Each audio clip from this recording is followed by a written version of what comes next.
دیکھو ایک بات خوب اچھی طرح سمجھ لو، اسلام 1400 سال پہلے مکمل ہو چکا ہے. کسی واقعے کی وجہ سے اسلام کو تبدیل نہیں کیا جاتا، بلکہ اسلام کی روشنی میں اس واقعے کے جو تقاضے ہیں ان پر عمل کیا جاتا ہے. ہمارے ہاں ہو یہ رہا ہے، واقعات کی بنیاد پہ مسائل نکالے جا رہے ہیں. 10 محرم کا دن سیدنا حسین ابن علی رضی اللہ عنہ کی شہادت سے پہلے بھی عظیم تھا، اور سیدنا حسین ابن علی رضی اللہ عنہ کی شہادت کے بعد بھی عظیم دن ہے. آج آپ نے ایک نعرہ بہت سنا ہوگا کہ جی اسلام میں فرقہ واریت نہیں ہے، ہم کسی فرقے سے نہیں ہیں. میں بار بار کہتا ہوں کہ یہ بڑا خوشنما نعرہ ہے جو سننے میں بہت اچھا لگتا ہے. کچھ باتیں سننے کی حد تک بہت اچھی ہوتی ہیں لیکن پریکٹیکل لائف میں ان کی ویلیو بالکل بھی نہیں ہوتی.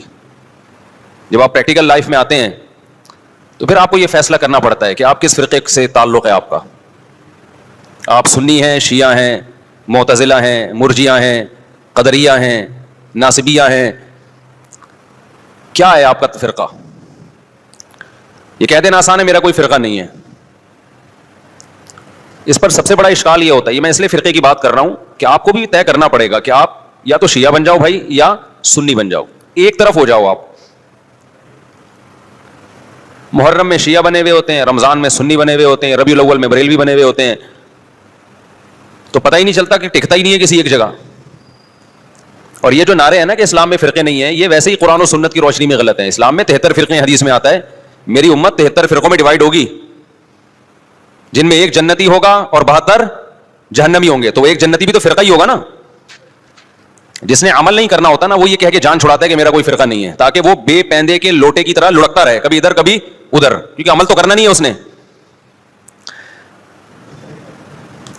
آپ نے دیکھا ہوگا نا سیاست دانوں میں لڑکتے ہیں، ادھر پیسے ملے ادھر چلے گئے، ادھر پیسے ملے ادھر چلے گئے، ادھر پیسے ملے ادھر چلے گئے. تو ان کو کیا کہا جاتا ہے سیاست کی زبان میں؟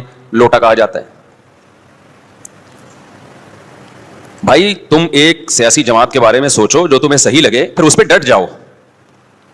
تو اسلام میں بھی 73 فرقے ہوں گے، نبی نے فرمایا. عین ممکن ہے ابھی 73 نہ ہو، کم ہو، لیکن قرب قیامت تک کتنے ہو جائیں گے؟ 73. ہو سکتا ہے ابھی 73 نہ ہو، ابھی 7 ہوں یا 8 ہوں یا 10 ہوں یا 15 ہوں، لیکن ہیں. اب ان میں سے ایک کیا ہے؟ بولو. جنتی ہے. تو آپ کو پتا ہونا چاہیے.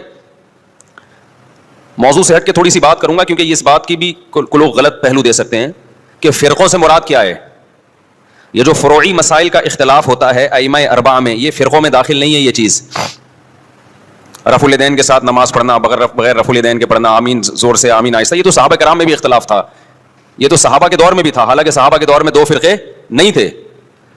تو قرآن و حدیث کی تشریح میں جب اختلاف ہوگا، اس اختلاف کو فرقہ واریت نہیں کہا جائے گا. یہ ان 73 فرقوں میں شامل نہیں ہوگا. جیسے نبی صلی اللہ علیہ وسلم نے صحابہ کا لشکر بھیجا کہ بنو قریظہ پہنچ کے نماز پڑھنا عصر کی، کئی بار یہ حدیث بیان کر چکا ہوں.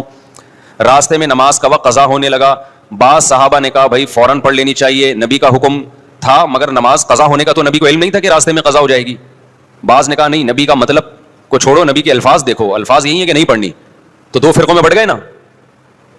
ایک کہہ رہا ہے اثر پڑھنی ہے، ایک کہہ رہا ہے نہیں پڑھنی، لیکن نبی نے دونوں کو ملامت نہیں کی. وجہ کیا تھی؟ کہ یہ حدیث کی تشریح میں اختلاف کی وجہ سے 2 حصوں میں بٹے تھے، وہ رائے کا اختلاف ہوا تھا.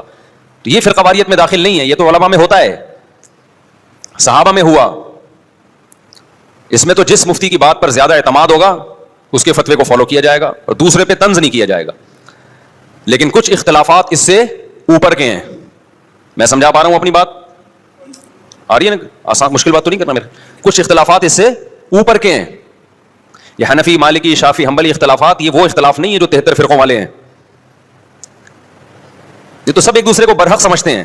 ابھی آپ نے سنا ہوگا امام حرم نے خطبہ دیا، مسجد نبوی میں بھی مسجد حرام میں بھی.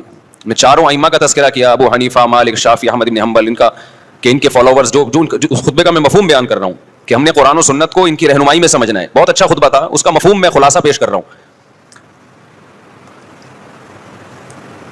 تو یہ اختلاف تو فروعی اختلاف ہے، لیکن کچھ اختلافات کیا ہوتے ہیں؟ اوپر کے ہوتے ہیں. بیسک بنیادی عقیدوں کا اختلاف، ختم نبوت کا اختلاف. چھوٹا اختلاف ہے، بڑا اختلاف ہے؟ بڑا اختلاف ہے. قادیانی بھی اپنے آپ کو مسلمان کہتا ہے. اور ہم قادیانی کو مسلمان نہیں مانتے.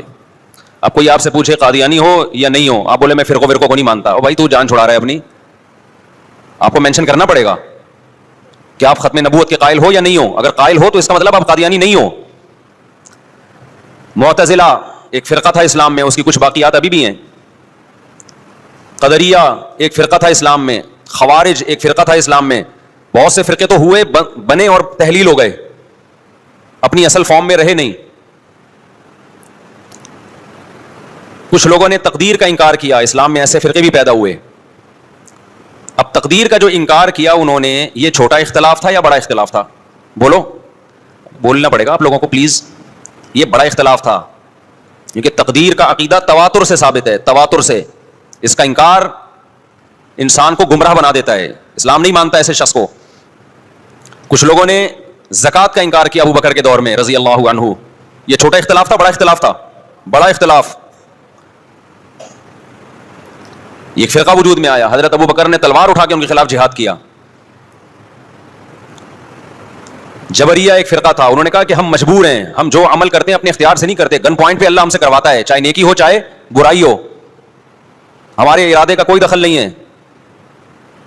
جبکہ اسلام کیا کہتا ہے؟ فمن شاء فلیؤمن ومن شاء فلیکفر. تم اپنے اختیار سے نیکی بھی کرتے ہو, اپنے اختیار سے گناہ بھی کرتے ہو. ہاں یہ پہلے سے لکھا ہوا ہے, اللہ کے علم میں ہے کہ کون کیا کرے گا, تو اسی کے حساب سے کرے گا وہ, لیکن کرے گا اپنے اختیار سے. تو یہ بھی ایک فرقہ وجود میں آیا. ایک فرقہ وجود میں آیا جس نے کہا کہ ہم قیامت کے دن بھی ان آنکھوں سے اللہ کا دیدار نہیں کر سکتے. اہل سنت والجماعت کا عقیدہ ہے کہ مومنین کو قیامت کے دن انہی آنکھوں سے اللہ کا دیدار ہوگا, کیونکہ بہت ساری حدیث ہیں اس پر. تو جب اتنے سارے فرقے وجود میں آئے, یہ نبی کے دور میں نہیں تھے لیکن صحابہ کے دور میں پیدا ہونا شروع ہو گئے, پھر تابعین, وہ اب تک بنتے چلے جا رہے ہیں. اور جو شخص اٹھ کے بات کرتا ہے کہ میں فرقہ واریت کو ختم کرنے کے لیے آیا ہوں, میرا کوئی فرقہ نہیں ہے, تو سمجھ لو بغیر نام کے ایک نیا فرقہ وجود میں آ رہا ہے. کیونکہ جو اہل حق فرقہ ہے وہ تو ہمیشہ سے ہے, آپ کو اس کے اندر اپنے آپ کو شامل کرنا پڑے گا. نئی چیز مارکیٹ میں لاؤ گے تو حدیث میں آتا ہے میری امت گمراہی پہ جمع نہیں ہو سکتی. آپ جب نیا فرقہ لانچ کر رہے ہیں اور تمام فرقوں کو غلط قرار دے رہے ہیں, تو آپ بزبان حال یہ کہہ رہے ہیں کہ پوری امت گمراہی پہ جمع ہو گئی تھی, جبکہ نبی نے فرمایا ایک ہمیشہ کیا رہے گا, ہر دور میں ایک فرقہ برحق رہے گا, وہ جنتی ہمیشہ رہے گا, وہ کبھی ختم نہیں ہوگا. تو آپ کو چاہیے یہ تھا کہ جب آپ نئی چیز مارکیٹ میں لائے تو آپ کو کہنا چاہیے تھا میں صحیح والے فرقے کو فالو کر رہا ہوں جو یہ ہے, دلائل سے اس کو ثابت کرتے. جب آپ نے سب کو غلط قرار دے دیا تو اس کا مطلب آپ خود غلط ہیں, پھر آپ خود ایک نئی چیز لا رہے ہو مارکیٹ میں. اب یہاں سے آپ لوگ کی سمجھ میں آنا ختم. یہ بات سمجھا کے بھائی تھک گئے ہم یار, مان لو. تو فرقوں کی یہ جو باتیں کر رہے ہیں نا, زیادہ تر ہمارا کوئی فرقہ کسی فرقے ٹوپی ڈرامہ ہے بھائی. تو کتنے سارے فرقے پیدا ہونا شروع ہو گئے. خوارج پیدا ہوئے جنہوں نے حضرت عثمان کو قتل کر دیا. خوارج کیا تھے کہ امیر کی اطاعت نہ کرنا اور باتیں یہ کرنا کہ ہم سسٹم تبدیل کرنا چاہتے ہیں, ہم برائی کو برداشت نہیں کر سکتے, ہم غلط چیز کو برداشت نہیں کر سکتے. تو حضرت عثمان پہ انہوں نے اعتراضات کرنا شروع کیا, آپ کا یہ کام غلط, یہ کام غلط. جو مخلص صحابہ تھے انہوں نے اگر حضرت عثمان سے اختلاف کیا ادب کے دائرے میں, مشہور حدیث ہے حضرت زید بن حارثہ رضی اللہ عنہ سے لوگوں نے کہا کہ حضرت عثمان کی بعض پالیسیوں پہ ہمیں اعتراض ہے, آپ ان کو نصیحت کیوں نہیں کرتے؟ تو انہوں نے کہا میں تمہارے سامنے تھوڑی نصیحت کروں گا, وہ امیر ہیں, میں نے اگر ان کو سمجھانا ہوگا عزت کے ساتھ بند کمرے میں ان سے بات کروں گا, تمہیں خوش کرنے کے لیے تھوڑی کروں گا میں. تو یہ وہ لوگ تھے کہ جن کو امیر سے اگر اتفاق ہوتا, امیر سے اگر کسی بات پہ اختلاف ہوتا تو یہ شورش برپا نہیں کرتے, فتنہ نہیں پھیلاتے. اور جو فتنہ پرست ہوتے ہیں وہ لوگوں میں جا کے حکومت کے خلاف بغاوت کی ترغیبیں دے رہے ہوتے ہیں, اٹھو تلوار سے ان کو سیدھا کرو. تو تلوار تو نہیں چلتی, اس تلوار سے فائدہ تو نہیں ہوتا. اس تلوار سے کیا ہوتا ہے, مسلمان آپس میں لڑ پڑتے ہیں, امن خراب ہوتا ہے.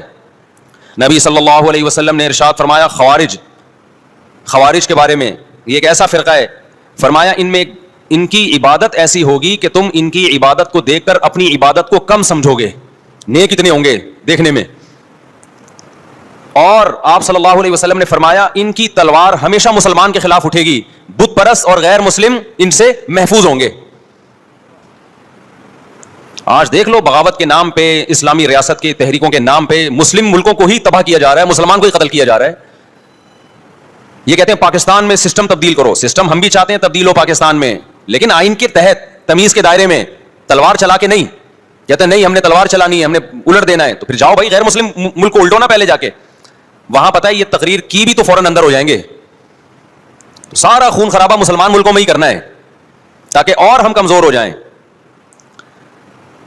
مجھے بہت لوگ کہتے ہیں مفتی صاحب آپ سسٹم کی تبدیلی کی بات کیوں نہیں کرتے؟ میں کہتا ہوں بھائی سسٹم کی تبدیلی کی ہم بات کرتے ہیں, لیکن وہ جو گراؤنڈ ریئلٹی کے مطابق ہو, جو سوٹیبل ہو.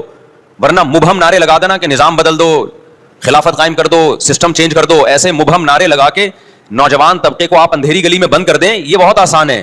ایسا جنازہ جس کو پتہ ہی نہیں کہ دفنانا کہاں ہے ہم نے. تو باتیں کرنے پر گورنمنٹ کی طرف سے کوئی پابندی نہیں ہے, باتیں آپ بہت بڑی بڑی کریں. جو علماء سسٹم تبدیل کرنے کی کوشش میں لگے ہوئے ہیں نا, وہ باتیں کیے بغیر لگے ہوئے ہیں. اور جنہوں نے نہیں کرنا ہوتا وہ بار بار یہ نعرہ کیش کراتے ہیں سسٹم چینج کرو سسٹم. یہ ملا لوگ مسجدوں میں بند ہو کے بیٹھ گئے ہیں, یہ مدرسوں میں بند ہو کے بیٹھ گئے ہیں, یہ تسبیحیں ہاتھ میں لے کے بیٹھ گئے ہیں. آج کل ہر آدمی اٹھ کے نا ملا لوگوں کو اس طرح سے برا بھلا کہہ رہا ہے, یہ ملا لوگ کچھ بھی نہیں کرتے, یہ مدرسوں میں بند ہو کے بیٹھ گئے, یہ دم درود کر رہے ہیں. بات کرو سسٹم کی تبدیلی کی. تو آپ کون سا سسٹم تبدیل کر رہے ہو بھائی؟ آپ بھی تو باتیں پھینک رہے ہو. اور جن ملا لوگوں کو آپ کہتے ہو نا یہ مدرسوں میں بند ہو کے بیٹھ گئے, کبھی آؤ ہم مدرسوں کی سیر کراتے ہیں آپ کو, تو پتہ چلے گا وہ سسٹم کی چینجنگ کے لیے کتنے مؤثر اقدام کر رہے ہیں. اور اب تک جو پاکستان میں اسلام بچا ہوا ہے وہ بھی انہی کی محنت کی وجہ سے بچا ہوا ہے. خالی پیلی کے دعوے, بس باتیں. ایک تو آج کے دور میں جس نے مشہور ہونا وہ مولویوں کو برا بھلا کہنا شروع کر دے, اس کا منجن دبا کے بکتا ہے مارکیٹ میں. یہ سارے مولوی ایسے, سارے مولوی ایسے. لوگ کہتے ہیں ایک مسیحا آ گیا ہے بھائی, سب کو غلط کہہ دیا, اب یہ ہے صحیح. لیکن ان تلوں میں تیل ہوتا نہیں ہے, باتیں ہوتی ہیں باتیں. تو میں فرقوں کی بات کر رہا تھا محرم کے حوالے سے کہ آپ کو یہ مینشن کرنا پڑے گا آپ کدھر کے ہو, ادھر ہو یا ادھر ہو. تو میں عرض کر رہا تھا کہ اسلام میں بہت سارے فرقے پیدا ہوئے. ایک فرقہ پیدا ہوا جس نے کہا کہ قیامت کے دن ہم اللہ کا دیدار نہیں کر سکتے. تو ان تمام فرقوں میں صحیح کون ہے غلط کون ہے, اس کے لیے جو اہل حق لوگ تھے انہوں نے ایک معیار قرار دیا کہ یہ عقیدے جن کے ہوں گے تو ہم اس کو فرقہ ناجیہ سمجھیں گے, وہ فرقہ جو نجات پانے والا ہے. اور جن کے یہ عقیدے نہیں ہیں ہم ان کے بارے میں یقینی نہیں کہہ سکتے کہ قیامت کے دن ان کی نجات ہو جائے گی. وہ اللہ کی مرضی ان کو بخشتا ہے کہ نہیں بخشتا. اب آپ کہہ سکتے ہیں بھائی یہ علماء کیسے ٹھیکیدار بن گئے کہ بتائیں کہ یہ والا فرقہ جنتی ہے باقی کیا ہے, باقیوں کی کوئی گارنٹی نہیں ہے. تو علماء ٹھیکیدار نہیں تھے, علماء چوکیدار تھے. انہوں نے چوکیداری کی کہ قرآن و سنت کی روشنی میں غلط چیز کو اسلام کی طرف منسوب نہ ہونے دو. انہوں نے دیکھا کہ نبی صلی اللہ علیہ وسلم نے اس بارے میں ہمیں کیا ہدایات دی ہیں کہ جب فرقے اتنے سارے بن جائیں گے کون صحیح ہوگا کون غلط, تو خود پیغمبر ہی سے صحابہ نے پوچھا ہوگا نا. تو ہم اس حدیث پہ دیکھتے ہیں, معیار یہ بنایا. یہاں تک بس آ گئی, یہ بہت انپورٹنٹ بیان ہے, اس کو ہلکا نہ سمجھیں آپ لوگ. پھینکتا رہتا نا میں یہاں بیٹھ کے آپ واہ واہ کرتے رہتے, واہ واہ واہ میرا کوئی فرقہ نہیں ہے, میرا کوئی فرقہ نہیں ہے, میں قرآن حدیث کی بات مانتا ہوں. تو قرآن حدیث کا لیبل تو ہر آدمی لگا رہا ہے. جس کے پاس بیٹھ جاؤ قرآن آیات اور حدیث پڑھے گا اور اپنی مرضی کی تشریح کرنا شروع کر دے گا اس کی. جناب پروفیسر غامدی صاحب بھی قرآن حدیث کی بات کرتے ہیں, رجم کا انکار کرتے ہیں. وہ کہتے ہیں کہ کل آپ کا امتحان ہے تو آج رمضان کا روزہ چھوڑ سکتے ہیں. یہ دعویٰ وہ قرآن حدیث کی روشنی میں کرتے ہیں. آئی بات سمجھ میں؟ جب ان سے کہا جائے قرآن تو کہہ رہا ہے کہ سفر میں آپ نہ چھوڑ سکتے ہو روزہ, اور بیماری میں, پیپر نہ سفر ہے نہ بیماری ہے, تو وہ اجتہاد کرتے ہیں کہ دیکھو سفر میں روزہ چھوڑنے کی اجازت ہے چونکہ مشقت ہوتی ہے نا, ٹینشن ہوتی ہے, پریشانی ہوتی ہے. تو امتحان میں بھی پریشانی ہے, قوم کا مستقبل داؤ پہ لگ جائے گا. لگا دیا نا قرآن و حدیث کی روشنی میں. پھر ان سے جب سوال پوچھا جائے کہ اچھا جی اگر سفر میں روزہ چھوڑنا ٹینشن کی وجہ سے, ہم تو کہتے ہیں چاروں ائمہ کا اجماع ٹینشن وجہ نہیں ہے, سفر ہی وجہ ہے, چاہے ٹینشن نہ بھی ہو. لیکن اگر اس کی ریزن ٹینشن ہے تو جس سفر میں پھر ٹینشن نہ ہو, آرام دہ سفر ہو, اس میں روزہ چھوڑنے کی اجازت نہیں ہونی چاہیے. یہاں کے وہ ڈنڈی مار جاتے ہیں کہ نہیں جی پھر بھی روزہ آپ چھوڑ سکتے ہو سفر میں. بھائی سفر میں آپ نماز کو مختصر کرو گے, 4 کی 2 پڑھو گے, چاہے ٹینشن ہو یا نہ ہو, تو سفر پہ مدار ہے, ٹینشن پہ نہیں ہے. حامد صاحب کہتے ہیں ٹینشن پہ مدار ہے, لہذا امتحان میں بھی ٹینشن ہے, چھوڑ دو آپ روزہ. تو بھائی یہ ٹینشن پہ مدار ہے تو سفر میں اگر آپ سہولت سے سفر کر رہے ہو تو پھر 4 کی 2 کی اجازت نہیں ہونی, پھر پوری 4 ہونی چاہیے. تو یہ اصول فقہ ہے جو جناب غامدی صاحب نے نہیں پڑھا. اصول فقہ میں یہ چیزیں پڑھائی جاتی ہیں کہ کون سی دلیل کدھر فٹ کرنے کی ہے تاکہ مغالطہ نہ ہو. یہ علماء پڑھتے ہیں, یہ آج کل جو اسکالرز آ رہے ہیں وہ نہیں پڑھتے, لہذا وہ فیصلہ بھی نہیں کر سکتے کہ قرآن کی کون سی آیت کدھر فٹ ہو سکتی ہے کدھر نہیں ہو سکتی. سمجھتے ہو کہ نہیں سمجھ